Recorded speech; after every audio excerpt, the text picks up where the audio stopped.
બરાબર, આ તમારે કાયદો વ્યવસ્થા જાળવો, અમને કોઈ વાંધો નથી. ધક્કા મુક્કી કરીને જાણી જોઈને તમે શું સાબિત કરવા માંગો છો ભાઈ?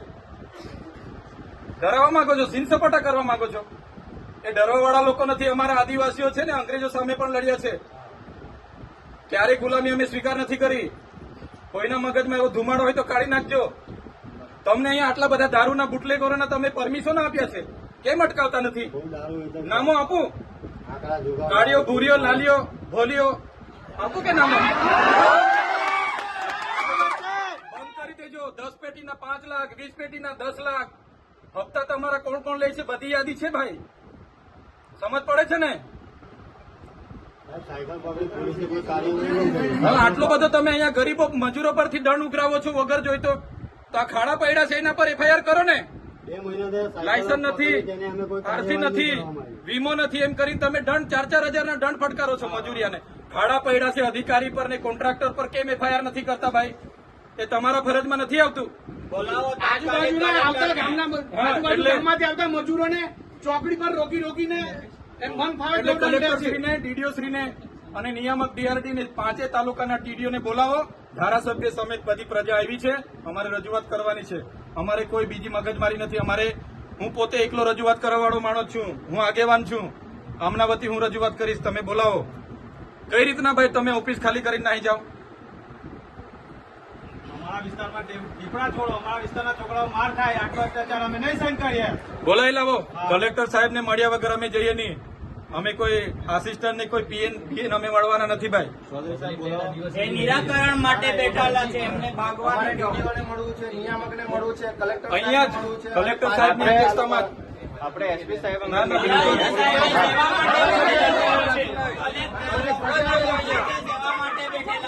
આખા જિલ્લાની પ્રજા આવેલી છે. તમે જવાબ કલેક્ટર શ્રીનું હેડક્વાર્ટર નર્મદા છે, રાજપીપળા. એમણે આ રાજપીપળા છોડાય નહીં. હમણાં ડિઝાસ્ટર મેનેજમેન્ટની આટલી બધી આપત્તિ ચાલે છે. કોન્ફરન્સ હોલમાં બેઠા છે, એથી હમણાં નીકળીને ગયા. બોલાવી લાવો કોન્ફરન્સ હોલમાં. મને કીધું, એમના કર્મચારીએ કીધું, હમણાં જ નીકળીને કોન્ફરન્સ હોલમાં બેઠા છે. બોલાવી લાવો.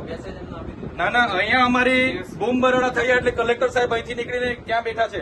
બોલાવી લાવો પેલી ચેમ્બરમાં. હા, તમે એવું કેમ કહો છો નથી? એમ તમે કેમ કહો છો કલેક્ટર સાહેબ નથી?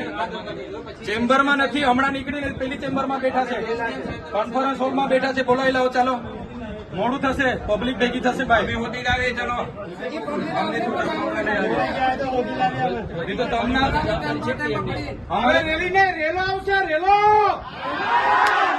અમારે મળવું હોય તો અમે જઈને મળીએ. હવે ચાલો, બધા આપણે જઈને મળીએ. હવે ચાલો, હા, પૂછી લો ત્યાં જઈને મળીએ. કલેક્ટર સાહેબ ને ત્યાં જઈને મળીએ.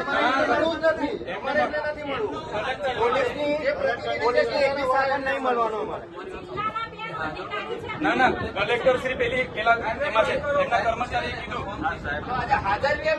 ના, છે ભાઈ, પેલી ચેમ્બરમાં હમણાં નીકળીને ગયા, કીધું ને. આવું થોડું ચાલે છે ને. લો એન્ડ ઓર્ડર એમના પર છે તો ભાજપ हमसे डरती है, पुलिस को आगे करती है. भाजप हमसे डरती है, पुलिस को आगे करती है. भाजप तेरी तानाशाही नहीं चलेगी, नहीं चलेगी. भाजप तेरी तानाशाही नहीं चलेगी, नहीं चलेगी. भाजप तेरी तानाशाही नहीं चलेगी, नहीं चलेगी. हम हमारा हक मांगते नहीं, किसी से भीख मांगते. हम हमारा हक मांगते नहीं, किसी से भीख मांगते. गांधी लड़े थे गोरों से, हम लड़ेंगे गोरों से. गांधी लड़े थे गोरों से, हम लड़ेंगे गोरों से.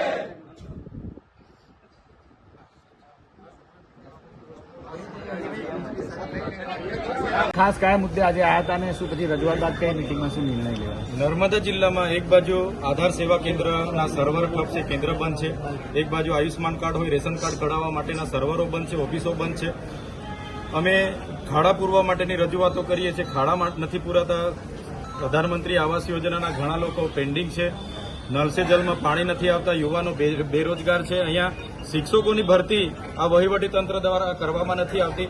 અને છેલ્લા 3 દિવસથી 9 તારીખથી લઈને નર્મદા જિલ્લા વહીવટી તંત્ર દ્વારા બીજેપી સભ્ય અભિયાનમાં જોડાવા માટેની ઝુંબેશના રૂપે કામગીરી ચાલે છે.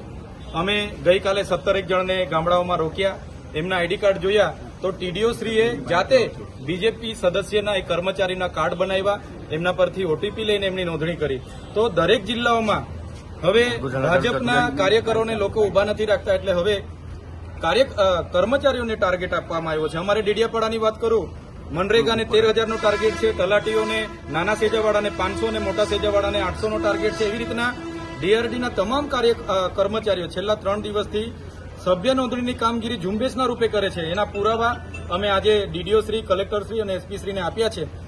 જો આ લોકો પર કાર્યવાહી નહીં કરવામાં આવશે તો આવનાર દિવસોમાં મોટું આંદોલન થશે. પ્રશ્ન અહીંયા એ ઉપસ્થિત થાય છે, શું નર્મદા જિલ્લા વહીવટીતંત્રનો પગાર શું ભાજપની કમલમ ઓફિસોમાંથી આવે છે? તો કેમ આ ઝુંબેશના રૂપે આટલા બધા કર્મચારીઓ ગામડાઓમાં સભ્ય નોંધણી માટે નીકળી પડ્યા છે? તો એની રજૂઆત માટે આજે અમે આવ્યા હતા.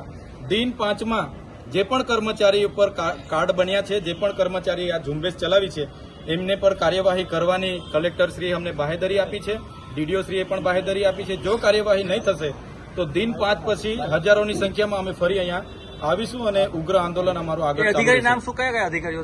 ટીડીઓશ્રીએ સોમવારે 9 તારીખે મિટિંગો લીધી, ડેડિયાપાડા, સાગબારા તમામ ટીડીઓએ, અને એમણે કીધું કે ડીડીઓશ્રીની સૂચના છે. અમે પોતે પૂછ્યું, ડીડીઓશ્રીની સૂચના છે, અને ટાર્ગેટો આપ્યા, લક્ષ્યાંક આપ્યો, અને ઝુંબેશના રૂપે કામગીરી ચાલે છે. આજે પણ બધા કર્મચારીઓ ગામડામાં છે. તો સરકારી કર્મચારીઓને આટલા બધા પ્રશ્નો છે તે દેખાતા નથી, અને બીજેપીના સભ્ય નોંધણીમાં બધા ફરે છે. એટલા માટે અમે આજે હજારોની સંખ્યામાં અહીંયા રજૂઆત કરવા માટે આવ્યા છે. જો અમને અટકાવવામાં નહીં આવે, એમના પર કાયદેસરની કાર્યવાહી કરવામાં નહીં આવશે તો 5 દિવસ પછી ફરી અમારું મોટું આંદોલન અહીંયા થશે. કેવું પોલીસ સાથે શું કામ ઘર્ષણ કરવાનો? અમે અત્યાર સુધીના જેટલા પણ આંદોલનો કર્યા છે, એક પણ સરકારી કે ખાનગી મિલકતને રૂપિયાનું પણ અમે નુકસાન નથી કરતા. છતાંય અમે કેવડિયાની પરવાનગી માંગી, પરવાનગી પણ નથી આપવામાં આવતી. જ્યારે પણ પ્રોગ્રામો હોય અમને પરવાનગી જ નથી આપવામાં આવતી. અમે આવીએ એટલે પોલીસ જાણી જોઈને ધક્કા મૂકી અને જીભાજોડી કરવા ઉતરી પડે છે. તો અમારા નર્મદા જિલ્લાના પ્રશ્નો શું પોલીસ પૂરા કરવાની છે? પોલીસને અમે કીધું, તમે જે 2 નંબરના દંડ ઉઘરાવો છો મજૂરિયા લોકો પર, એ બંધ થવું જોઈએ. અગર નહીં થતું તો અમે આગળ જેટલા પણ એમણે બુટલેગરોને લાયસન્સો આપ્યા છે, બુટલેગરોને પરવાનગીઓ આપી છે, 10 પેટીના 5 લાખ, 20 પેટીના 10 લાખ, એ અમે ખુલ્લા પાડીશું. એ કાલીઓ હોય, ભૂરીઓ હોય, ભોલીઓ હોય કે લાલીઓ હોય, બધાના નામ આવનાર દિવસોમાં ખુલ્લા પાડીશું. અમે તમે કહી રહ્યા છો કે નર્મદા જિલ્લામાં ખુલ્લેઆમ દારૂ વેચાય છે. બિલકુલ દારૂબંધીનો અમલવારી બિલકુલ નથી થતી.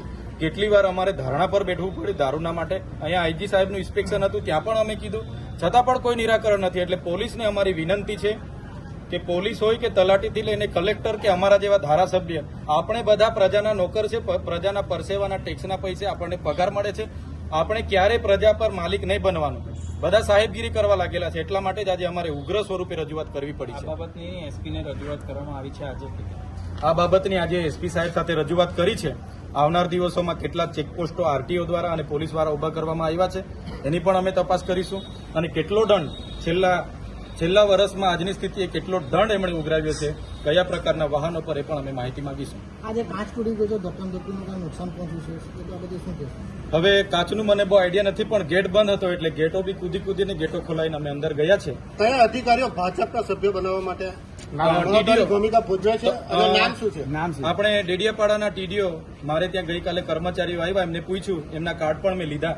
તો ડેડિયાપાડાના ટીડીઓ જગદીશ સોની અને તમામ ટીડીઓની સૂચના છે, અને ડીડીઓ સાહેબે કીધું છે. આવી રીતના બધા કર્મચારીઓના પણ કાર્ડ બન્યા છે, અને આ જ કર્મચારીઓ ઝુંબેશના રૂપે હવે આ બધા કર્મચારીઓ છે, એ ટીડીઓ જાતે કર્મચારીઓનું રજીસ્ટ્રેશન કર્યું અને કર્મચારીઓ પર ઓટીપી આવે છે માગીને કાર્ડ બનાવ્યા છે ટીડીઓ જાતે. આ તમામ હજુ ઘણા છે, આ બધા કર્મચારીઓ છે. તો શું કર્મચારીઓને પગાર ભાજપના કાર્યાલયમાંથી મળે છે? એટલા માટે જો આ કર્મચારીઓ પર કાયદેસરની કાર્યવાહી નહીં થશે, દિન 5 પછી આનાથી પણ મોટું આંદોલન અહીંયા કલેક્ટર કચેરી પર થશે.